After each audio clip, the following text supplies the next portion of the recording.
희집애 하나 낳은 주제에 아들 낳으니 동서 산후조리라도 해라. 연봉 2억을 버는 의사인 둘째 며느리 앞에서 시어머니는 저를 대놓고 하녀 취급을 했습니다. 6년 동안 시아버지 병수발에 온갖 집안일을 도맡아온 제 희생은 무능력한 첫째 며느리의 당연한 도리로 치부되었습니다.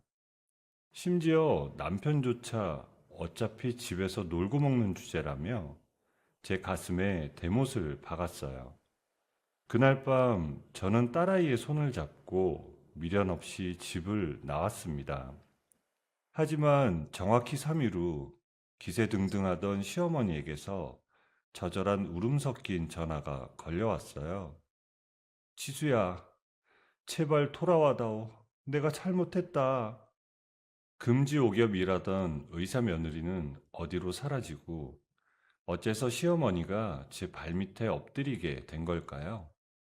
사연 시작 전에 구독 버튼을 눌러주시고 어디서 듣고 계신지 댓글에 남겨주세요. 그곳에 늘 행운이 가득하길 바라겠습니다. 지수야, 둘째 조금 있으면 출산하는 거 알지? 동서 산후조리는 네가 맡거라. 시어머니가 첫 잔을 탁자에 거칠게 내려놓으며 말했습니다. 저는 그 소리에 가슴이 덜컥 내려앉는 기분이었어요. 지난 6년 동안 이 집에서 제가 보낸 시간들이 머릿속을 빠르게 스쳐 지나갔습니다. 대기업 팀장인 남편 진호의 뒷바라지를 하겠다고 제 커리어를 포기했던 그날부터요. 시아버지가 뇌졸중으로 쓰러지셨을 때도 저는 아무런 불평 없이 대소변을 받아냈습니다. 시누이 수진의 뒷바라지까지 도맡으며 살았는데 돌아온 말은 겨우 이것이었어요. 박 여사가 눈등을 치켜뜨며 저를 쏘아보았습니다. 요즘 산후조리원 비용이 금값이더라. 같은 식구끼리 돕고 살아야지. 안 그러니? 옆에 앉아있던 남편 진호는 휴대폰만 들여다보며 무심하게 대꾸했습니다. 엄마 말이 맞아. 지수 너는 어차피 집에서 살림만 하니까 재수 씨 좀 도와주면 좋잖아. 저는 손끝이 떨리는 것을 숨기려 치맛자락을 꽉 쥐었습니다. 남편이라는 사람은 제 고생을 단 한 번도 인정해 준 적이 없었어요. 오히려 제가 집에서 노는 사람이라고 생각했죠. 시누이 수진이는 옆에서 과일을 집어 먹으며 얄밉게 웃었습니다. 언니, 의사동서 산후조리해주면 언니한테도 영광이지. 나중에 아프면 공짜로 진료받을 수도 있잖아. 어머니, 제가 아버님 간병에 집안일까지 다 하고 있는데 동서 산후조리까지는 무리인 것 같아요. 저도 사람인데 몸이 10개라도 모자라요.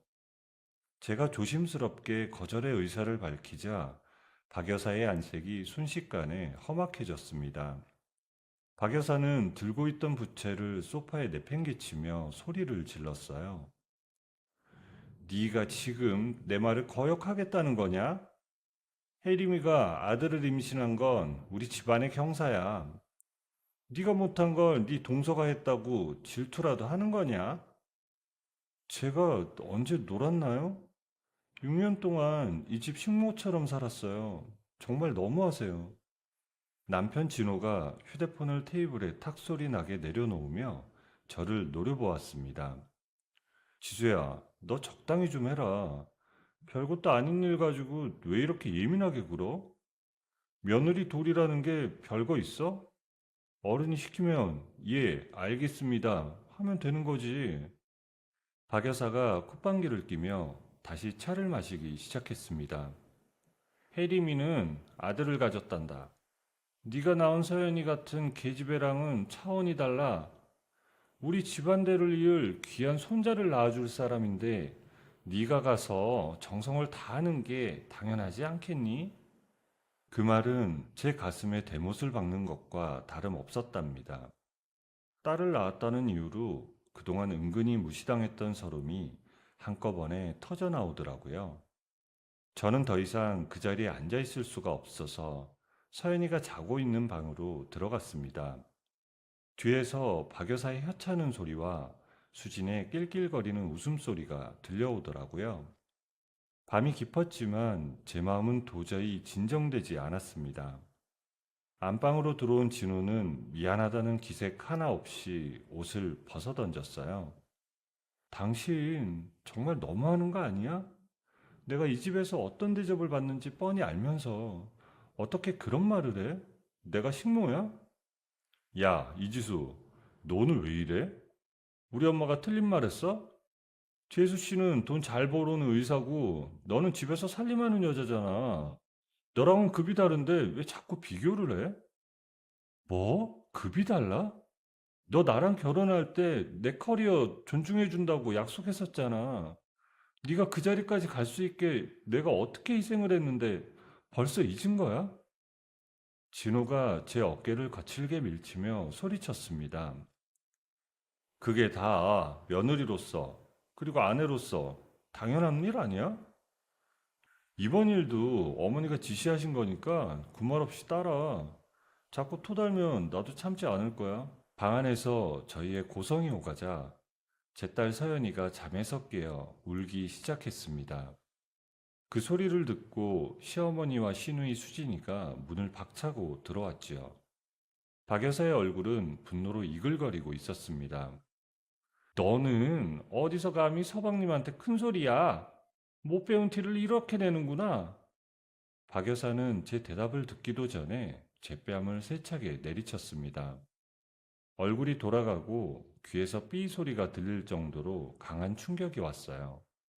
너무 놀라 아무 말도 못하고 서 있는데 신우이가 옆에서 거들더라고요. 오빠, 이런 여자랑 왜 살아? 언니 없어도 돈만 주면 집안일 해줄 사람 널렸어. 진호는 그 광경을 보고도 제 편을 들기는커녕 고개를 돌려버렸습니다. 저는 그 순간 깨달았어요. 이 집에는 더 이상 제가 머물 자리가 없다는 것을요. 울고 있는 서연이를 품에 안고 짐도 챙기지 못한 채 방을 뛰쳐나왔습니다. 너 같은 건 우리 집안 며느리 자격도 없어. 등 뒤로 박 여사의 고함이 들려왔지만 저는 멈추지 않았습니다. 한밤중에 차가운 공기가 뺨을 스쳤지만 오히려 정신이 맑아졌습니다. 서연이를 꼭 안고 길가로 나가 택시를 잡았어요. 기사님이 어디로 가냐고 묻는 말에 저는 떨리는 목소리로 친정으로 가달라고 대답했습니다. 택시 안에서 창밖을 보며 저는 결심했습니다. 다시는 이 지옥 같은 곳으로 돌아가지 않겠다고요. 딸아이의 다시 한번 가보겠습니다. 딸아이의 작은 손이 제 옷깃을 꽉 쥐는 게 느껴졌습니다. 이 아이를 위해서라도 저는 이제 단단해져야만 했죠. 새벽 2시가 넘는 시간, 친정집 앞에 도착해 초인종을 눌렀습니다.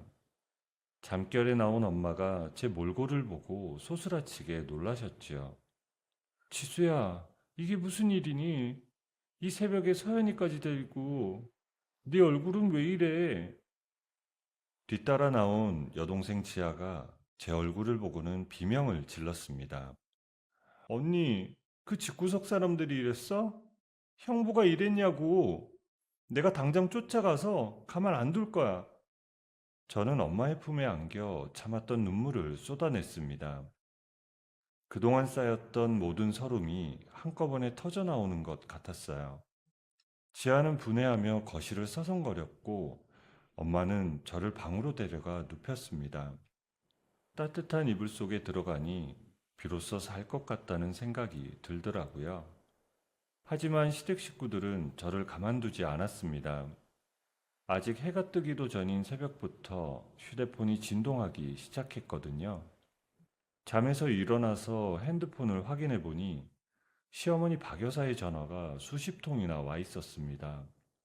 겨우 전화를 받자마자 귀가 떨어져 나갈 듯한 고함이 들려왔어요. 너 지금 제정신이냐? 아침상 차릴 시간인데 어디서 처박혀 있는 거야? 당장 기어 들어오지 못해? 저 당분간 돌아가지 않을 거예요, 어머니. 제 생각 정리될 때까지 연락하지 마세요. 저는 말을 마치자마자 전화를 끊고 시어머니와 남편 진호, 그리고 시누이의 번호까지 전부 차단했습니다. 손이 떨렸지만 마음만은 그 어느 때보다 확고했습니다. 친정엄마가 제 손을 꼭 잡으며 말씀하셨습니다. 잘했다, 지수야. 그동안 참느라 고생 많았어. 이제는 네 인생 살아라. 우리가 도와줄게. 제 동생 지아는 제 옆에 앉아 단호한 표정으로 말했습니다. 언니, 이건 이혼감이야. 절대로 그냥 넘어가면 안 돼. 저런 인간들 밑에서 서연이 키울 수 없잖아. 저는 고개를 끄덕이며 서연이를 바라보았습니다. 창틈으로 아침 햇살이 들어오는데 그 빛이 마치 제 새로운 인생을 축복해주는 것 같았어요. 이제부터 진짜 싸움이 시작되리라는 것을 저는 직감했습니다. 친정집에서의 첫날 아침은 눈물겹도록 평화로웠습니다. 어제 시댁에서 겪은 일이 꿈인가 싶을 정도로 창밖의 햇살은 눈부시게 쏟아졌거든요. 저는 잠든 딸 서연이의 얼굴을 한참 동안 바라보며 무너진 마음을 다잡았습니다. 그동안 제가 그 지옥 같은 곳에서 어떻게 버텼나 싶을 정도로 이곳의 공기는 달콤했어요. 주방에서 들려오는 엄마의 도마 소리에 저는 비로소 제가 돌아왔음을 실감했습니다. 저는 식탁에 앉아 휴대폰을 켰습니다. 차단된 번호함에는 진호와 시댁 식구들이 남긴 흔적들이 가득하더라고요. 그중 진호가 다른 번호로 보낸 장문의 문자가 제 눈에 들어왔습니다. 이지수, 너 지금 제정신이야? 당장 집으로 돌아와서 엄마한테 잘못했다고 싹싹 빌어. 그러지 않으면 나도 너 절대로 용서 안 해. 저는 그 문자를 보고 코웃음을 쳤지요. 진호는 제가 아무런 능력도 없는 빈털털이라고 굳게 믿고 있었거든요. 하지만 저는 시댁 일을 도맡아 하면서도 쉬지 않았답니다. 밤잠을 줄여가며 전공을 살려 얼굴 없는 디자이너로 몰래 외주 일을 해왔거든요. 그렇게 차곡차곡 모아둔 비상금과 포트폴리오는 제 든든한 방패가 되어 주었어요. 저는 차분하게 노트북을 열어 제 예금 잔액을 확인하며 마음을 굳혔습니다. 옆에서 지아가 커피잔을 내려놓으며 제 어깨를 다독였습니다. 언니, 형부 연락 온 거야? 아까부터 휴대폰 진동이 장난 아니더라고. 절대로 답장해주지 마. 이번 기회에 언니가 얼마나 귀한 사람인지 뼈저리게 느껴야 해. 엄마가 갓 구운 생선을 식탁에 올리며 젓가락을 챙겨주셨습니다. 그래, 지수야. 사돈어른 병수발에 제사 수발까지 다 들었으니 오죽 힘들었겠니. 한편 그 시각 제가 빠져나간 시댁은 그야말로 아수라장이 되었다고 하더라고요.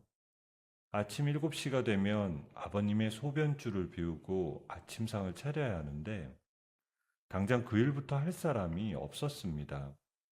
살림이라고는 손끝 하나 대지 않던 시어머니와 시누이는 엉망이 된 주방을 보며 서로 얼굴만 붉히고 있었습니다. 박 여사가 머리띠를 질끈 매고 거실 소파에 누워있는 시누이를 향해 소리쳤습니다. 수진아, 내가 밥이라도 차릴 테니까 너 가서 아빠 소변줄이라도 갈아드려. 수진이 방에서 나오며 짜증 섞인 목소리로 대꾸했습니다. 엄마, 내가 아빠 소변줄을 어떻게 갈아? 나 못해. 나 친구 만나러 나갈 거야. 빨리 새언니 오라 그래. 그렇게 나가면 집안일은 누가 하라고. 그때 남편 진호가 넥타이를 거칠게 매며 방에서 나왔습니다. 야, 조용히 좀 해. 나도 지금 회사 가야 하는데 아침부터 왜 이렇게 시끄러워? 지수 걔 며칠만 고생하면 알아서 기어들어올 테니까 다들 며칠만 참아. 하지만 진호의 예상과는 달리 집안 상황은 갈수록 나빠졌습니다. 제가 없어도 집안이 잘 돌아갈 거라 믿었던 진호는 퇴근 후 마주한 풍경에 경악했습니다. 거실에는 먹다 남은 배달 음식 상자가 굴러다니고 아버님은 기저귀를 갈지 못해 냄새가 진동하고 있었거든요. 며칠 뒤 매년 열리는 조상님의 제삿날이 다가왔습니다. 박 여사는 저 대신 둘째 며느리인 혜림이를 주방으로 불러들였어요. 혜림아, 그래도 오늘 제사인데 음식 몇 가지는 네가 도와줘야 하지 않겠니? 지수가 없으니 너라도 좀 도와다오. 혜림이 기겁하며 뒤로 물러났습니다. 어머니, 전 손이 생명인 의사인 거 잊으셨어요? 이런 기름 냄새 나는 일을 제가 어떻게 해요? 저 태교에도 안 좋고 병원 일도 바빠요. 아가씨 시키세요.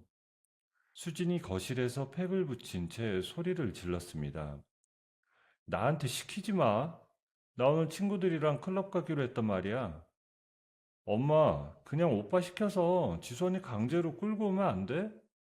세탁기를 안 돌려서 나 오늘 입고 나갈 속옷도 없어. 결국 박 여사는 화병에 가슴을 치며 주방 바닥에 주저앉고 말았지요. 귀한 의사 며느리 모시느라 정작 집안 살림을 도맡던 장남 며느리의 빈자리가 얼마나 큰지 그제야 실감하기 시작한 것입니다. 같은 시각 저는 친정 근처 카페에서 과거 직장 동료였던 민석을 만났습니다. 민석은 제 포트폴리오를 보며 감탄을 금치 못했지요. 지수 씨, 그동안 집에서 노는 줄 알았더니 실력이 더 늘었네요. 이번에 우리 회사에서 진행하는 대형 브랜드 프로젝트 지수 씨가 메인 디렉터로 맡아줬으면 하는데 어때요? 정말요? 저 정말 잘할 자신 있어요. 사실 현장이 너무 그리웠거든요. 저는 민석이 내민 계약서를 훑어보며 가슴이 두근거리는 것을 느꼈습니다. 시댁에서 뒤집개와 기저귀를 잡던 손으로 다시 마우스와 펜을 잡게 된다니 꿈만 같았거든요. 서연이를 친정 엄마에게 맡기고 일을 시작할 생각에 절로 미소가 지어졌습니다. 집으로 돌아오는 길, 저는 진호에게 마지막 답장을 보냈습니다. 제사 준비하느라 바쁘겠네. 내가 없어도 집안 잘 돌아간다며. 앞으로는 너네 식구끼리 잘해봐. 난 이제 내 인생 살 거니까. 문자를 보내고 난 뒤 저는 망설임 없이 휴대폰 전원을 꺼버렸습니다. 이제 진짜 제자리를 찾아갈 시간이었거든요. 시댁 식구들이 겪을 혼란은 이제 시작일 뿐이라는 것을 저는 아주 잘 알고 있었습니다. 그들이 무시했던 살림하는 여자의 힘이 얼마나 대단했는지 이제 똑똑히 보여줄 차례였지요. 저녁 노을이 지는 친정집 마당을 들어서며 저는 서연이를 번쩍 안아 올렸습니다. 아이의 맑은 웃음소리가 제 귓가를 간지리는데 그게 그렇게 행복할 수가 없더라고요. 그렇게 3개월이라는 시간이 흘렀습니다. 친정집에서 지내며 제 스튜디오를 준비하는 동안 시댁에서는 그토록 기다리던 소식이 들려왔어요. 의사동서 혜림이가 드디어 아들을 순산했다는 소식이었지요. 그 소식을 듣자마자 박 여사는 세상을 다 얻은 것처럼 기뻐했습니다. 며칠 뒤 저는 디자인 미팅 때문에 우연히 혜림이가 입원한 대형 병원을 방문하게 되었어요. 그런데 로비에서 업무를 마치고 나오던 제 눈에 믿을 수 없는 광경이 들어왔습니다. 혜림이가 산부인과 검진을 핑계로 병원 뒤편 주차장에서 낯선 남자와 은밀하게 만나고 있었죠. 두 사람은 주변의 눈치를 살피더니 이내 서로의 손을 잡고 다정하게 웃더라고요. 저는 본능적으로 휴대폰을 꺼내 그 모습을 사진으로 남겼습니다. 저는 곧바로 예전 프로젝트에서 알게 된 흥신소 오 대표에게 연락을 취했습니다. 오 대표는 제 의뢰를 받자마자 해림의 뒷조사에 착수했죠. 그리고 며칠 후 오 대표로부터 충격적인 서류 봉투 하나를 전달받게 되었습니다. 오 대표가 서류 봉투를 건네며 씁쓸하게 웃었습니다. 지수 씨, 그 의사 며느리 결혼 전부터 만난 내연남이 따로 있더라고요. 이 남자가 요즘 돈이 궁한지 혜림 씨를 계속 협박하고 있었나 봐요. 협박이라니요? 무슨 이유로요? 오 대표가 서류 한 장을 짚으며 대답했습니다. 박혜림 씨가 가방에 넣어뒀던 서류인데 내연남과 다투다 떨어뜨린 걸 저희 직원이 확보했어요. 여기 보세요. 박혜림 씨가 몰래 진행했던 친자 확인 결과지예요. 저는 떨리는 손으로 결과지를 확인했습니다. 종이 위에는 친자 관계 성립 불일치 99.9%라는 글자가 선명하게 박혀 있더라고요. 시어머니가 그토록 금지옥에 맡기던 보배가 사실은 남의 자식이었던 것이었습니다. 저는 온몸에 전율이 흐르는 것을 느끼며 서류를 품에 꽉 안았습니다. 한편 그 시각 시댁 식구들은 저를 압박하기 위해 선을 넘는 행동을 하기 시작했습니다. 제가 이혼을 선언하고 복귀를 준비하며 승승장구한다는 소문을 들은 진호가 박 여사와 함께 친정집 앞으로 찾아왔습니다. 그들은 서연이가 유치원에서 돌아오는 시간을 노려 길목을 막아섰습니다. 진호가 제 팔을 거칠게 잡아 끌며 소리쳤어요. 이지수, 너 이제 그만하고 들어와. 너 없으니까 집안 꼴이 말이 아니잖아. 재수 씨 몸조리도 네가 해야 하고 엄마도 너 때문에 병나게 생겼어. 동서 몸조리를 내가 왜 해? 그리고 너희 엄마 병난 게 나랑 무슨 상관이야? 당장 이거 놓지 못해? 박 여사가 옆에서 서연이의 손목을 낚아채며 고함을 질렀습니다. 그래? 이렇게 나온다 이거지?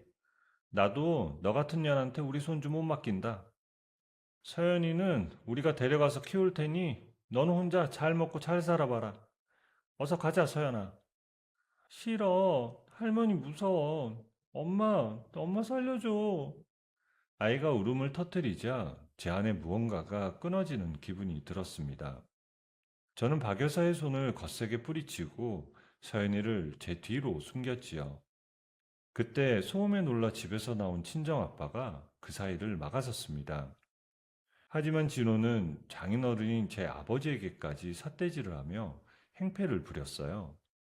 아버님, 딸 교육을 어떻게 시켰길래 이 모양입니까? 당장 지수 설득해서 집으로 안 보내면 저도 가만히 있지 않겠습니다. 친정아버지가 진호의 멱살을 잡으며 분노를 터뜨렸습니다.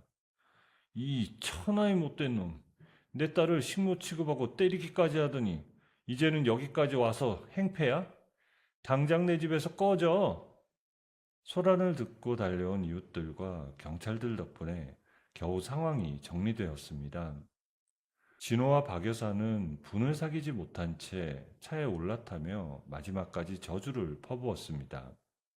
저는 아이를 달래 방으로 들어와 제가 가진 이 강력한 폭탄을 터뜨려야겠다고 마음먹었어요. 그들이 가장 행복하고 자랑스러워하는 순간 시댁 가문 전체가 무너져 내리는 광경을 보여주고 싶었어요. 6년간 당했던 수모와 뺨을 맞던 순간, 그리고 항상 쓸모없는 기집애라며 우리 서연이를 무시하던 박 여사의 목소리가 생생했거든요. 저는 동서가 숨기고 싶어 했던 그 추악한 비밀을 세상에서 가장 화려한 무대 위에 올리기로 마음먹었어요. 지아야, 걱정 마. 동서가 아들을 앞세워 왕비 노릇하는 것도 이제 한 달 남았으니까. 저는 남편 진호의 연락을 받아 생각할 시간을 달라며 일부러 유순한 척 대답했습니다. 그들이 승리감에 도취되어 방심하도록 만드는 것이 제 전략이었거든요. 시댁 식구들은 제가 결국 항복할 것이라 믿으며 백일 잔치 준비에 더욱 열을 올리기 시작했습니다. 그 뒤에서 제가 어떤 칼을 갈고 있는지 꿈에도 모른 채 말이에요. 저는 서연이를 꼭 안아주며 속삭였습니다. 이제 조금만 더 참으면 우리를 괴롭히던 저 사람들에게서 영원히 자유로워질 수 있을 거라고요. 밤하늘의 달빛이 유난히 차갑게 느껴지는 밤이었지만 제 마음 안은 뜨거운 복수심으로 불타고 있었습니다. 친정집 대문 앞에서 벌어진 그 끔찍한 소동이 있고 한 달이라는 시간이 흘렀습니다. 시댁 식구들이 서연이를 억지로 끌고 가려 했던 그날 이후로 제 마음은 더욱 단단한 강철처럼 변해버렸어요. 그동안 저는 친구의 소개로 이혼 전문 변호사 한승우 선배를 만나게 되었습니다. 승우 선배는 제 대학 시절 과수석을 놓치지 않던 아주 명석하고 듬직한 선배였는데요. 세련된 정장을 차려입고 안경을 고쳤으며 서류를 검토하는 승우 선배를 보니 왠지 모를 안도감이 들더라고요. 승우 선배가 서류 봉투에서 친자 확인 결과지를 꺼내며 나지막하게 물었습니다. 지수야, 이거 정말 확실한 자료인 거지? 흥신소를 통해서 확보했다고는 하지만 법정에서 효력을 발휘하려면 절차가 중요하거든. 네, 선배. 동서가 내연남이랑 다투다가 떨어뜨린 원본이에요. 제가 사진도 찍어뒀고 흥신소 사장님이 현장에서 바로 회수한 거라 조작됐을 가능성은 전혀 없어요. 승우 선배가 입가에 옅은 미소를 띄우며 결과지를 내려놓았습니다. 이 정도면 이혼 소송은 물론이고 위자료 청구에서도 우리가 압도적으로 유리해. 특히 네가 그동안 시댁에서 겪은 부당한 대우들 내가 다 낱낱이 파헤쳐서 갚아줄게. 고마워요, 선배. 선배 믿고 저도 이제 제자리를 찾으려고요. 저 스튜디오 오픈 준비도 거의 다 끝났거든요. 승우 선배가 제 어깨를 가볍게 두드리며 진심 어린 눈빛으로 말했습니다. 그래, 지수야. 네 실력 아까운 건 내가 누구보다 잘 알잖아. 넌 충분히 자격 있어. 이제 누구의 아내나 며느리가 아니라 디렉터 이지수로 살아야지. 선배의 응원을 받고 돌아오는 길에 저는 가슴이 벅차올라 눈물이 맺혔습니다. 그동안 남편 진호에게 용돈 한번 받아 쓰는 것도 눈치를 보던 제 모습이 너무나 한심하게 느껴지더라고요. 저는 그동안 몰래 쌓아온 포트폴리오와 비상금을 털어 친정 근처에 작은 디자인 스튜디오를 열었습니다. 오픈하자마자 예전 인맥들이 연락해 오면서 대형 프로젝트를 연달아 수주하게 되었어요. 시댁에서 기저귀를 갈고 뒤집개를 잡던 제 손이 다시 마우스를 잡으니 그렇게 생기가 돌 수 없더라고요. 경제적으로 독립하고 나니 세상이 달라 보이기 시작했습니다. 서연이에게 예쁜 원피스도 사주고 부모님께 두둑한 용돈을 드리니 비로소 숨이 쉬어지는 것 같았거든요.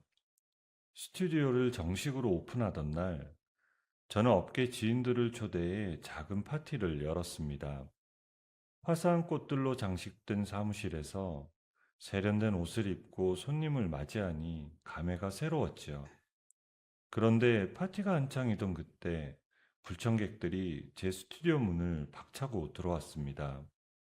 신우이 수진이 명품 가방을 휘두르며 제 사무실로 난입해 소리를 질렀죠. 우와, 우리 새언니 출세했네. 이런 스튜디오도 차리고. 아가씨, 여기 어떻게 알고 왔어요? 미안하지만 나가줘요. 수진이 제 책상 위에 놓인 노트북을 가리키며 낄낄거렸습니다. 언니가 무슨 디자인을 한다고 그래? 집에서 밥이나 하던 여자가. 이거 우리 오빠 돈 빼돌려서 만든 거죠? 당장 오빠한테 전화해서 다 불어버려야겠다. 저는 차분하게 서랍에서 제 법인 통장 내역과 소득 증빙 서류를 꺼내 수진의 얼굴 앞에 들이밀었습니다. 이거 보이니? 이거 내가 밤잠 설쳐가며 내 실력으로 번 돈이야. 네 오빠 돈은 단 1원도 안 들어갔다고. 그리고 경찰 부르기 전에 네 발로 나가. 내 소중한 파티 망치지 말고. 수진이 통장 잔액을 확인하고는 얼굴이 하얗게 질려 뒷걸음질 쳤습니다. 며칠 뒤 퇴근길에 차를 타려는데 남편 진호가 제 앞을 가로막았습니다. 신우이에게 저에 대한 이야기를 들었는지 평소와는 다르게 말끔하게 차려입고 꽃다발까지 들고 있더라고요. 진호는 예전에 고압적인 태도는 어디 가고 비굴한 웃음을 지으며 다가왔습니다. 지수야, 너 정말 몰라보게 예뻐졌다. 스튜디오 대박 났다는 얘기 들었어. 역시 내 아내답다. 우리 이제 그만 화 풀고 합치면 안 될까? 서연이도 아빠 보고 싶어 하잖아. 강진호, 꽃다발 치워. 역겨우니까. 그리고 서연이는 아빠 안 보고 싶어 해. 무서워하지. 진호가 제 손을 잡으며 애원하며 말했습니다. 내가 다 잘못했어. 엄마랑 수진이한테도 내가 잘 말해둘게. 너 이제 돈도 잘 벌고 하니까 집안일은 사람 쓰고 우리 예전처럼 다시 편하게 살면 돼. 저는 진호의 손을 거칠게 뿌리치고 차문을 열었습니다. 웃기지 마. 식모가 필요한 거겠지. 미안하지만 난 이제 너희 집 종로로 탈 생각 추워도 없어. 자세한 건 법정에서 내 변호사랑 얘기해. 차를 출발시키며 백밀러로 멍하니 서 있는 진호를 보니 10년 묵은 체증이 내려가는 기분이었습니다. 집에 돌아오니 서연이가 환하게 웃으며 저를 반겨주었어요. 처음에는 낯선 환경에 힘들어했지만 심리치료를 꾸준히 받은 덕분에 아이는 다시 밝아졌고 이제는 아빠라는 존재를 찾지도 않았습니다. 승우 선배는 저와 서연이를 보며 진심 어린 미소를 지어주었죠. 지수야, 서연이가 웃는 걸 보니 나도 참 좋다. 이제 정말 마지막 관문만 남았네. 네, 선배. 동서 아들 100일 잔치가 다음 주잖아요. 시어머니가 가문의 영광이라면 호텔 연회장까지 빌렸더라고요. 승우 선배가 제 손에 USB 메모리 하나를 쥐어주었습니다. 여기 100일 잔치 때 상영할 축하 영상 대신 틀 수 있는 자료들 다 넣어놨어. 혜림이가 내연남이랑 주고받은 문자랑 친자 불일치 결과지 스캔본까지 다 완벽해. 정말 고마워요, 선배. 그날 제가 어떤 선물을 줄지 상상만 해도 가슴이 두근거려요. 저는 USB를 꽉 쥐며 창밖의 밤하늘을 바라보았습니다. 시댁 식구들이 혜림이의 아들을 앞세워 가문의 부활을 꿈꾸는 그 화려한 연회장. 그곳이 바로 그들의 무덤이 될 것임을 확신하며 저는 차갑게 미소 지었습니다. 이제 모든 준비는 끝났고 저는 사냥감을 기다리는 포식자처럼 조용히 그날을 기다렸지요. 서연이를 재우고 거울 앞에 선 저는 더 이상 예전의 초라한 며느리가 아니었습니다. 빛나는 눈동자와 당당한 어깨, 그리고 소중한 딸을 지키려는 강인한 어머니의 모습만이 남아 있었어요. 운명의 백일 잔치, 그날의 주인공은 동서 혜림이가 아니라 바로 제가 될 것임을 저는 아주 잘 알고 있었습니다. 드디어 동서 혜림이의 아들, 아니 강씨 집안의 가짜 손자의 백일 잔치 날이 밝았습니다. 시어머니 박 여사는 가문의 영광이라며 시내에서 가장 화려한 호텔 연회장을 통째로 빌렸더라고요. 저는 그날 아침 일찍부터 예약해둔 샵에 들러 머리부터 발끝까지 완벽하게 꾸몄습니다. 예전에 박 여사가 천박하다며 입지도 못하게 했던 강렬한 붉은색 드레스를 차려입었어요. 거울 속에 비친 제 모습은 예전의 초라한 며느리가 아니라 당당한 사업가 이지수 그 자체였거든요. 승우 선배는 멋진 정장을 차려입고 제 스튜디오 앞으로 차를 대고 기다리고 있었습니다. 승우 선배가 차문을 열어주며 환하게 웃었습니다. 지수야, 오늘 정말 눈부시게 이쁘다. 다들 깜짝 놀라겠는데 오늘을 위해 얼마나 기다렸는지 몰라요. 선배, 준비한 USB는 잘 챙기셨죠? 물론이지. 이 안에 든 자료들이 터지는 순간 그 연회장은 아마 전쟁터가 될 거야. 자, 가자. 주인공이 입장할 시간이다. 호텔 연회장 입구에 도착하자 화려한 화환들이 줄을 지어 서 있더라고요. 연회장 안은 정재계 인사들과 남편 진호의 직장 상사들로 북적이고 있었습니다. 입구에서 하객들을 맞이하던 박 여사가 저를 발견하고는 얼굴이 순식간에 흑빛이 되더라고요. 네가 여기가 어디라고 나타나? 당장 나가지 못해?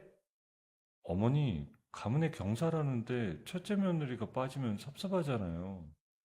제가 오늘 아주 특별한 축사를 준비했거든요. 옆에 있던 수진이 제 드레스를 훑어보며 쇳소리를 냈습니다. 새언니 미쳤어? 여기가 어디라고 와? 진호가 사람들 눈치를 살피며 제 팔을 거칠게 잡아 끌었습니다. 지수야, 여기까지 무슨 일이야? 너 오늘 왜 이래? 강진호, 이 손 놓지? 여긴 내 변호사 한승우 씨야. 내 몸에 손끝 하나라도 대면 바로 법적 대응할 거니까 조심해.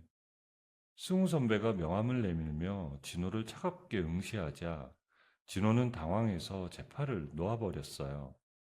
저는 당당하게 연회장 안으로 걸어 들어가 가장 중앙 자리에 자리를 잡고 앉았습니다. 잠시 후 오늘의 주인공인 해림이 화려한 한복을 차려입고 아들을 안은 채 도련님과 입장했습니다. 해림은 제가 와 있는 것을 보고 소스라치게 놀랐지만 이내 평정을 되찾고 비웃음을 날리더라고요. 박 여사가 마이크를 잡고 단상 위로 올라가 목소리를 높였습니다. 여러분, 바쁘신 와중에 우리 강씨 집안의 귀한 장손배기를 축하해주러 오셔서 감사합니다. 우리 혜림이가 아주 큰일을 해냈어요. 역시 배운 며느리는 달라도 뭐가 다르지요?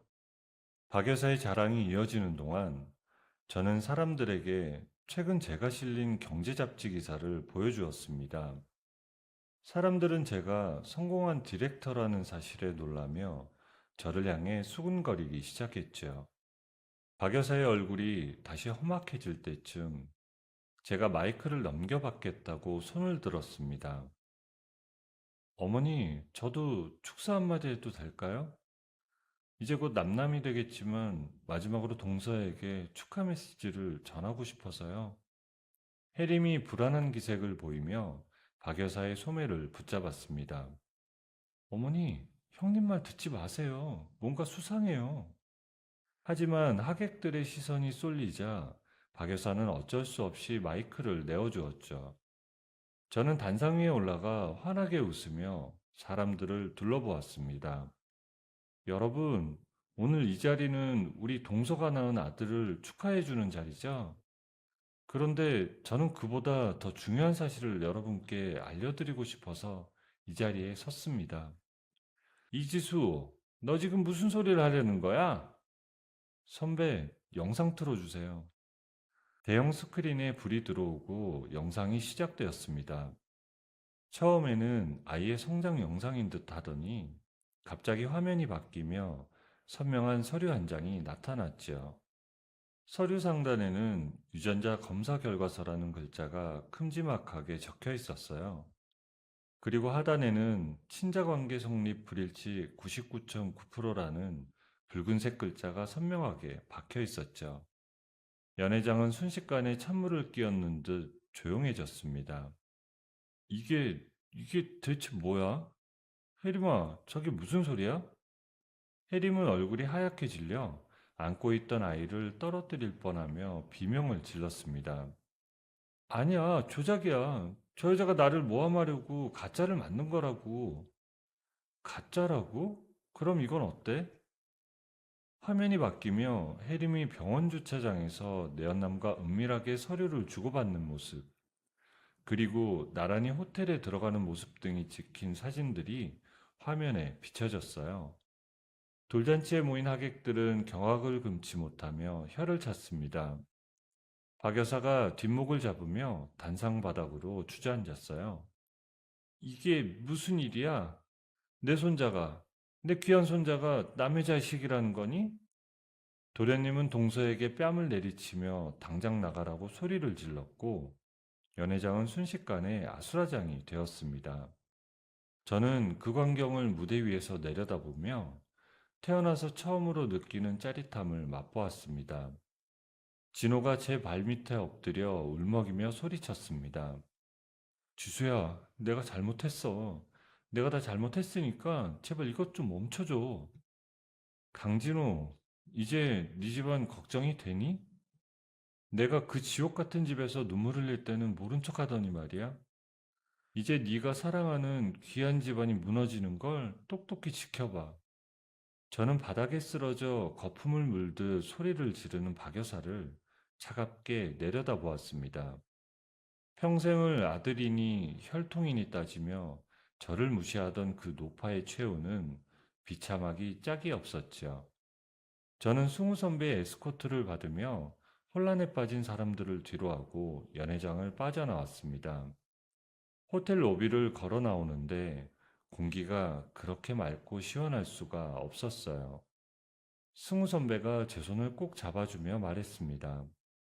지수야, 정말 고생 많았다. 이제 진짜 넌 자유야. 고마워요, 선배.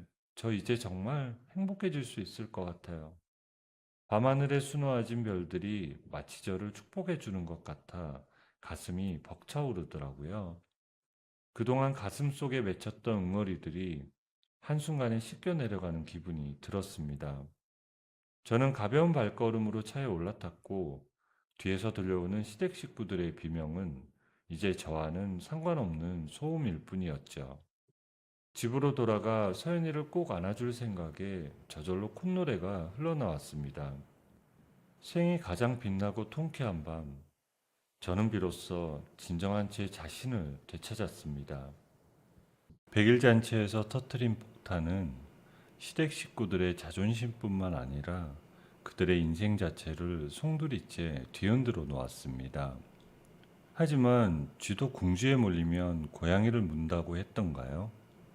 치욕스러운 비밀이 전 세상에 까발려진 시댁 식구들은 반성은커녕 저를 사회적으로 매장하기 위해 미친 듯이 날뛰기 시작했어요. 다음날 아침부터 제 스튜디오 앞은 남편 진호가 퍼뜨린 헛소문을 듣고 찾아온 사람들로 소란스러웠습니다. 진호가 제 스튜디오 정문 앞에서 직원들을 붙잡고 악을 쓰며 말했습니다. 여러분, 이지수 저 여자 화려한 겉모습에 속지 마세요. 저는 저 여자의 남편입니다. 저 여자가 바람이 나서 제 돈을 훔쳐 이 스튜디오를 차린 거라고요. 옆에 있던 동료 디자이너 민석이 진호를 밀쳐내며 대답했습니다. 여기서 이러시면 안 됩니다. 경찰 부르기 전에 당장 나가세요. 지수 씨 실력은 우리가 다 아는 건데 어디서 말도 안 되는 소리를 하시는 거예요? 진호가 민석의 멱살을 잡으려 달려들며 외쳤습니다. 실력? 웃기지 마, 이지수. 당장 나와서 나한테 무릎 꿇고 빌어. 저는 창밖으로 그 광경을 지켜보며 주먹을 꽉 쥐었습니다. 그런데 엎친 데 덮친 격으로 동서 해림의 내연남이 보낸 것으로 보이는 덩치 큰 사내들이 스튜디오로 들이닥쳤습니다. 사내들이 사무실 집기를 발로 차며 험악하게 말했어요. 야, 이지수 디렉터가 누구야? 우리 형수님 인생 망쳐놓고 무사할 줄 알았어? 니들 인생도 똑같이 망쳐줄게. 당신들 누구야? 당장 나가지 않으면 경찰에 신고할 거예요. 사내들이 책상 위에 있던 화분을 바닥에 내팽개치며 웃었습니다. 형수님이 입은 피해 보상하려면 네 스튜디오 팔아도 모자랄 줄 알아. 사무실은 순식간에 아수라장이 되었고 직원들은 겁에 질려 구석으로 숨어버렸어요.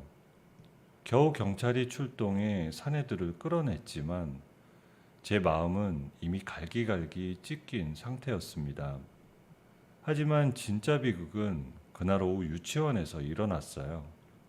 시어머니 박 여사가 유치원까지 찾아가 제 딸 서연이를 강제로 데려가려 했던 것이었어요. 유치원 선생님이 울먹이는 목소리로 전화를 걸어 말했습니다. 어머님, 죄송해요. 갑자기 할머님이 오셔서 서연이를 강제로 끌고 가려 하시는 바람에 아이가 너무 놀라서 지금 서연이가 말을 아예 못해요. 몸을 덜덜 떨기만 하고요. 저는 미친 듯이 차를 몰아 유치원으로 달려갔습니다. 교실 구석에서 선생님의 품에 안겨 눈이 풀린 채 떨고 있는 서연이를 보는 순간 가슴이 내려앉았습니다. 아이는 저를 보고도 엄마 소리 한마디 못하고 입술만 달싹거렸어요. 아무리 이름을 불러도 서연이는 초점 없는 눈으로 허공만 바라볼 뿐이었죠. 집으로 돌아온 후에도 서연이의 증세는 나아지지 않았습니다. 지아가 서연이에게 좋아하는 사탕을 건네며 말했습니다. 서연아, 이모 봐봐. 사탕 줄까? 응? 한마디만 해봐, 서연아. 서연이는 아무 말도 하지 않았죠. 너무 답답한 마음에 제 이혼 소송을 맡아주는 승우 선배에게 전화를 걸었습니다. 선배, 나 때문이야. 내가 복수를 한다고 설쳐서 우리 아이가 이렇게 된 거야. 저 괴물 같은 인간들을 상대로 내가 무슨 짓을 한 건지 모르겠어. 그냥 참을 걸 그랬나 봐. 지수야, 네 잘못 아니야. 서연이가 저런 꼴을 당한 건 저들의 탐욕 때문이지 네 탓이 아니라고. 여기서 네가 무너지면 저들은 정말로 승리하게 되는 거야. 끝까지 가야 해. 그래야 서연이도 지킬 수 있어. 저는 승우 선배의 품에서 한참을 울었습니다. 한편 그 시각 제가 폭로한 진실에 시댁의 상황도 온전치는 않았습니다. 도련님은 동서의 집안을 사기 결혼으로 고소한다며 집안을 뒤엎었고 동서는 이미 짐을 싸서 어디론가 잠적해버렸다고 하더라고요. 박 여사는 스트레스로 쓰러져 마비가 온 시아버지의 수발을 직접 들게 되었습니다. 박 여사가 땀을 뻘뻘 흘리며 시아버지의 기저귀를 갈다 말고 소리쳤습니다. 아이고 내 팔자야. 수진아, 너 와서 아빠 다리라도 좀 잡아봐. 나 허리 끊어지겠다. 수진이 거실에서 휴대폰을 보며 짜증 섞인 목소리로 대답했습니다. 엄마, 나 지금 경찰서에서 연락 왔단 말이야. 이지수 언니가 나 명예훼손으로 고소했대. 내가 인터넷에 올린 글들 다 지웠는데도 증거가 남았대. 나 감옥 가면 어떡해? 박 여사가 젖은 수건을 바닥에 내던지며 통곡했습니다. 이 망할려나, 너는 네 걱정뿐이야? 지수는 그동안 이 고생을 어떻게 혼자 다 했는지 내가 미쳤지 정말 미쳤어. 남편 진호는 매일 밤 제 집 근처를 서성이며 전화를 걸어왔지만 저는 단 한 번도 받지 않았어요. 일주일 뒤 서연이가 드디어 승우 선배가 사온 인형을 보며 작게 입을 뗐습니다. 엄마, 할머니 안 와? 나 이제 안 가도 돼? 지수가 서연이의 얼굴에 입을 맞추며 대답했습니다. 응, 서연아, 이제 아무도 너 못 데려가. 엄마가 평생 지켜줄게. 걱정하지 마. 서연이가 겨우 밥을 한 숟가락 뜨는 모습을 보며 저는 다시 한번 마음을 독하게 먹었습니다. 아이의 고통을 이용해 저를 압박하려 했던 그들의 잔인함에 치가 떨렸거든요. 서연이가 다시 입을 떼고 웃음을 찾기 시작한 지 일주일이 지났습니다. 드디어 지옥 같았던 인연을 끊어낼 마지막 이혼 및 양육권 재판 날이 밝았거든요. 저는 단정한 정장을 입고 법원 복도를 걸어 들어갔습니다. 저 멀리서 초췌한 얼굴의 진호와 잔뜩 도끼가 오른 박 여사가 저를 노려보고 있더라고요. 하지만 저는 눈 하나 깜빡하지 않고 당당하게 그들 앞을 지나쳐 법정 안으로 들어갔습니다. 재판이 시작되자 진호 측 변호사가 뻔뻔하게 발언을 시작했습니다. 존경하는 재판장님, 피고 이지수는 지난 6년간 가사에 소홀했으며 일방적으로 가출하여 아이의 정서에 악영향을 끼쳤습니다. 따라서 양육권은 경제력이 뒷받침되는 원고 강진호에게 있어 마땅합니다. 진호가 옆에서 고개를 끄덕이며 불쌍한 표정을 지어 보였습니다. 그 모습을 지켜보던 승우 선배가 서류 가방에서 USB를 꺼내며 단상 앞으로 나갔습니다. 재판장님, 원고 측의 주장은 사실과 전혀 다릅니다. 피고가 가출한 것이 아니라 시댁 식구들의 지속적인 폭언과 폭행 때문에 탈출한 것임을 증명하는 녹취 파일을 공개하겠습니다. 법정 안에 박 여사의 앙칼진 목소리가 울려 퍼지기 시작했습니다. 너 같은 식모가 어디서 눈을 부릅뜨니? 의사 며느리 발가락 떼만도 못한 년? 이라는 음성이 나오자 법정안은 술렁거렸지요. 재판장님조차 미간을 찌푸리며 박 여사를 쳐다보더라고요. 박 여사는 당황해서 손가락질하며 소리를 질렀습니다. 저거 다 조작이야. 내가 언제 저런 말을 했다고 그래? 이지수, 네가 감히 나를 함정에 빠뜨려? 재판장님이 법봉을 두드리며 엄중하게 경고했습니다. 조용히 하세요. 증거자료에 대한 이의 제기는 절차에 따라 하시기 바랍니다. 승우 선배는 멈추지 않고 진호가 제 어깨를 밀치고 폭언을 퍼붓던 날의 녹취와 사진들까지 전부 제출했습니다. 진호는 얼굴이 불그락 푸르락해져서 고개를 숙이고 아무 말도 못하더라고요. 재판이 잠시 휴정되자 복도로 나온 저를 박 여사가 가로막았습니다. 박 여사는 방금 전의 기사는 어디 가고 제 바짓가랑이를 붙잡으며 애원하기 시작했어요. 지수야, 내가 잘못했다. 내가 이 나이가 들어서 잠시 미쳤었나 봐. 제발 그 녹취 좀 가짜라고 해다오. 어머니, 제가 식모 노릇할 때 사람 취급도 안 하시더니 이제야 제가 사람으로 보이세요? 옆에 있던 수진이 눈물 콧물 쏟으며 제 팔을 붙잡았습니다. 언니, 제발 고소 좀 취하해줘요. 나 진짜 전과자 되면 취직도 못한단 말이야. 이거 오빠가 다 시켜서 한 일이란 말이에요. 저는 수진의 손을 거칠게 뿌리치며 차갑게 대답했습니다. 강수진, 네가 인터넷에 올린 그 추악한 글들 때문에 우리가 어떤 고통을 겪었는지 알아? 네가 저지른 일에 대해서 책임은 네가 져.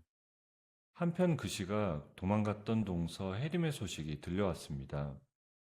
해림은 내연남과 함께 해외로 도피하려다 공항에서 도련님이 고용한 사람들에게 붙잡혀 시댁으로 끌려왔다더군요.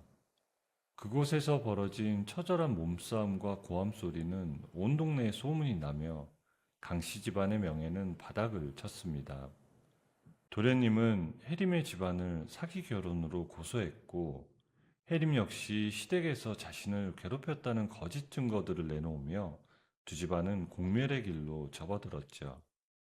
재판이 다시 재개되었고 승우 선배는 마지막 쐐기를 박았습니다.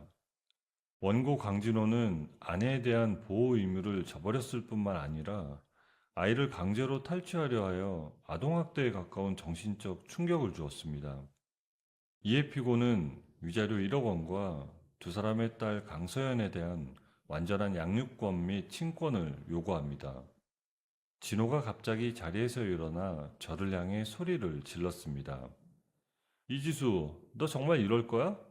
우리가 함께한 시간이 얼마인데 너 나 없으면 서연이 혼자 어떻게 키우려고 그래? 강진호, 착각하지 마. 네가 언제 한 번이라도 아빠 노릇을 제대로 한 적 있어? 남편으로서도 아빠로서도 필요 없어. 진호는 법원 경위들에게 끌려나갔고 박 여사는 그 자리에 주저앉아 통곡했습니다. 그토록 기세등등하던 시댁의 성벽이 한순간에 무너져 내리는 광경이었습니다. 결국 재판장님은 제 요구를 모두 수용하는 판결을 내렸습니다. 이혼은 확정되었고 서연이의 양육권과 친권 역시 오롯이 제 차지가 되었어요. 법원을 나오는 길 진호가 폐인 같은 모습으로 제 차 앞을 가로막았습니다. 지수야, 한 번만 기회를 주면 안 될까? 다시는 우리 집 근처나 서연이 유치원 주변에 나타나지 마. 다음번엔 주거 침입으로 바로 신고할 거니까. 저는 망설임 없이 차에 올라타 시동을 걸었습니다. 진호의 초라한 뒷모습을 보는데 이상하게도 슬픔은커녕 속이 다 시원하더라고요. 저는 곧바로 승우 선배와 함께 은행으로 향해 시댁에서 받아낸 위자료를 확인했습니다. 그리고 그 돈을 전부 어려운 처지에 놓인 보육원에 기부했어요. 지수야, 정말 대단하다. 그 돈이면 네 스튜디오 키우는데 쓸 수도 있었을 텐데 말이야. 아니에요, 선배. 그 더러운 돈은 제 인생에 단 한 푼도 섞고 싶지 않아요. 저는 제 실력으로 번 돈으로 서연이랑 떵떵거리며 살 거예요. 명예를 되찾은 것만으로도 충분해요. 집으로 돌아오니 서연이가 지아와 함께 밝게 웃으며 뛰어놀고 있었습니다. 아이의 웃음소리가 거실을 가득 채우는데 비로소 제가 진짜 전쟁에서 승리했음을 실감했죠. 박 여사와 진호는 이제 평생을 서로 탓하며 가난과 수모 속에서 살아가겠죠. 저는 서연이를 번쩍 안아올리며 마음속으로 굳게 다짐했습니다. 다시는 그 누구도 우리 모녀를 흔들지 못하게 하겠다고요. 지옥 같았던 6년의 세월이 드디어 마침표를 찍는 순간이었습니다. 이혼 도장을 찍고 법원 문을 나선 지 어느덧 한 달이라는 시간이 흘렀습니다. 제 인생에서 가장 길고 어두웠던 터널을 마침내 빠져나온 기분이었죠. 이제 저는 누군가의 아내나 며느리가 아니라 오롯이 디렉터 이지수로 살아가고 있습니다. 제 스튜디오는 입소문을 타고 번창해서 이제는 어엿한 디자인 기업으로 자리를 잡았습니다. 무엇보다 기쁜 건 저와 비슷한 처지에 놓였던 경력이 단절된 여성들을 직원으로 채용해 함께 성장하고 있다는 점이에요. 화려한 조명이 쏟아지는 세계 디자인 어워드 시상식 날이었습니다. 제가 만든 프로젝트가 대상을 받게 되어 무대 위로 올라가게 되었거든요. 트로피를 손에 쥐는 순간 객석 맨 앞줄에서 누구보다 크게 박수를 치는 승우 선배가 보였습니다. 지수야, 축하해. 네 실력이 결국 세상을 감동시켰구나. 고마워요, 선배. 선배가 없었다면 전 여기까지 오지 못했을 거예요. 저는 마이크 앞에 서서 떨리는 목소리로 수상소감을 전했습니다. 이상은 자기 이름을 잃어버리고 살았던 모든 여성분께 바칩니다. 우리는 누군가의 희생양이 되기 위해 태어난 존재가 아닙니다. 스스로 빛날 수 있는 충분한 가치가 있다는 걸 잊지 마세요. 시상식을 마치고 나오니 밤 공기가 유난히 상쾌하더라고요. 승우 선배는 제 어깨에 겉옷을 걸쳐주며 다정한 눈빛으로 저를 바라보았습니다. 한편 그 시각 제가 빠져나온 시댁 식구들은 비참한 현실과 마주하고 있었어요. 도련님의 사업은 해림의 비리 폭로로 완전히 망가졌고 살던 집까지 처분해 시골의 작은 집으로 이사를 갔답니다. 박 여사는 이제 제가 하던 집안일을 전부 도맡아 하고 있었습니다. 박 여사가 굽은 허리를 두드리며 시아버지의 식사를 챙기다 말고 울부짖었습니다. 아이고, 내 팔자야. 지수가 있을 때는 손끝 하나 안 대고 살았는데 내가 왜 그런 복덩이를 발로 차버렸을까?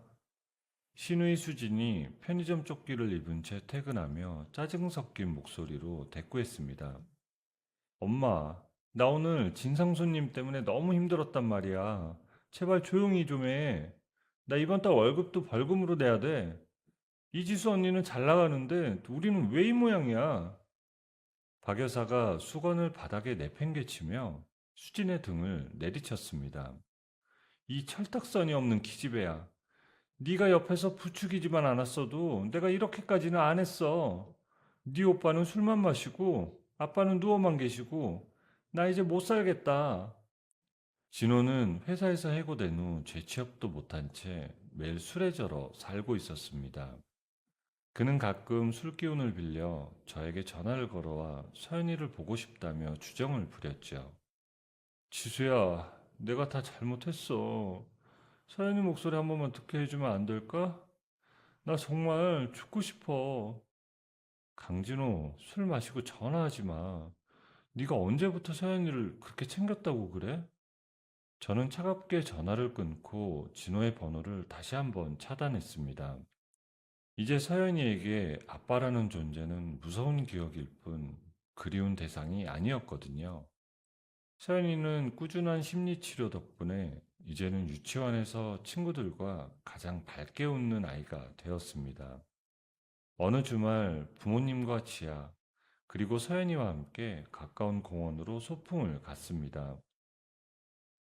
어머니가 싸주신 김밥을 먹으며 잔디밭 위를 뛰어노는 서연이를 보니 눈시울이 붉어지더라고요. 지아가 제 옆에 앉아 제 어깨에 머리를 기대며 말했습니다. 언니, 이제 정말 행복해 보여. 그동안 고생한 거 보상받는 것 같아서 나도 너무 좋아. 그래, 지수야. 우리 딸 장하다. 이제는 남 눈치 보지 말고 너 하고 싶은 거 다 하고 살아라. 서연이가 꽃 한 송이를 꺾어와 제게 꽂아주며 환하게 웃었습니다. 엄마, 꽃보다 엄마가 훨씬 이뻐. 나중에 나도 엄마처럼 멋진 사람 될 거야. 고마워, 우리 딸. 엄마가 서연이를 위해서라도 더 열심히 행복해질게. 해질녘 노을이 붉게 물든 공원길을 서연이와 손을 잡고 걸었습니다. 승우 선배가 멀리서 손을 흔들며 저희를 향해 다가오고 있었죠. 그는 제 손을 지그시 잡으며 나직한 목소리로 고백했습니다. 지수야, 서두르지 않을게. 네 곁에서 서연이랑 네가 웃는 모습 평생 지켜보고 싶어. 나한테 그 기회를 줄 수 있겠지? 선배, 고마워요. 이제는 정말 누군가에게 의지하는 게 아니라 함께 걸어갈 수 있을 것 같아요. 저 멀리 지는 노을을 바라보며 저는 6년 전의 저를 떠올려 보았습니다. 방 한 구석에서 눈물 흘리며 죽고 싶다던 그 초라한 며느리는 이제 어디에도 없습니다. 복수는 거창한 피바람이 아니라 내가 보란 듯이 잘 살아서 그들이 감히 쳐다보지도 못하게 만드는 것임을 이제야 깨달았어요. 저는 서연이의 작은 손을 꽉 쥐고 당당하게 발걸음을 옮겼습니다. 앞으로 우리 모녀 앞에는 더 많은 시련이 올지도 모르지만 이제 저는 두렵지 않거든요. 제 안에는 저를 사랑해주는 가족들과 제 실력을 믿어주는 동료들, 그리고 무엇보다 소중한 제 자신인 이지수가 있으니까요. 붉게 물든 하늘 아래 저희 두 사람의 그림자가 길게 이어지며 이야기는 따뜻한 마침표를 찍었답니다. 이제 진짜 제 인생의 이막이 시작되는 순간이었죠. 혹시 지금 이 순간에도 타인의 시선과 부당한 대우 속에 스스로를 잃어가고 있는 분이 계시다면 오늘의 이야기가 작은 위로와 용기가 되었기를 진심으로 바랍니다. 여러분은 충분히 사랑받을 자격이 있고 그 누구도 여러분의 빛을 꺼트릴 권리는 없으니까요. 스스로를 가장 먼저 아껴줄 때 비로소 진정한 인생의 이막이 시작된다는 사실을 꼭 기억해 주세요. 여러분, 오늘의 이야기를 어디서 듣고 계신가요? 구독 버튼을 눌러주시고 댓글에 남겨주시면 감사한 마음으로 인사드리겠습니다. 감사합니다.